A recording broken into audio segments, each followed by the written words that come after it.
મિત્રો આપણું આ પપૈયાનું ખેતર અને આ શેરડીવાળું એમાં અત્યારે ટીટોળીના બચ્ચા છે. ચાલો હું તમને બતાવું. જો સામે ટીટોળી અવાજ કરે છે. 3 બચ્ચા હમણાં મને ધ્યાનમાં આવ્યા.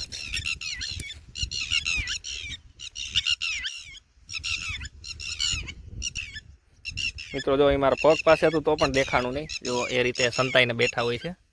જો આ રહ્યો કલર જ એનો એકદમ માટી જેવો હોય છે. 3 બચ્ચા છે એકદમ સરસ મસ્તીના. અને એક જો અહીંયા પાછળ સંતાઈને બેઠું. હા પાંદડી એની પાછળ જો. અને એક અહીં ઘાસમાં હતું તો એક અહીંયા ઘાસમાં સંતાઈને બેઠું છે. એટલે આને શોધવા બહુ અઘરા છે મિત્રો.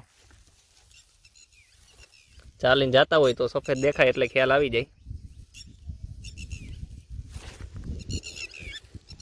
તો અહીંયા બેઠા છે. સામે ટીટોળી અવાજ કરે છે. ડોગ આવી ગયા છે એટલે હવે દૂર વહી જવાય, નકર પાછા પકડી લેશે. પૂરા એ ચકુડી ચાલો બસ લે બસ ચાલો.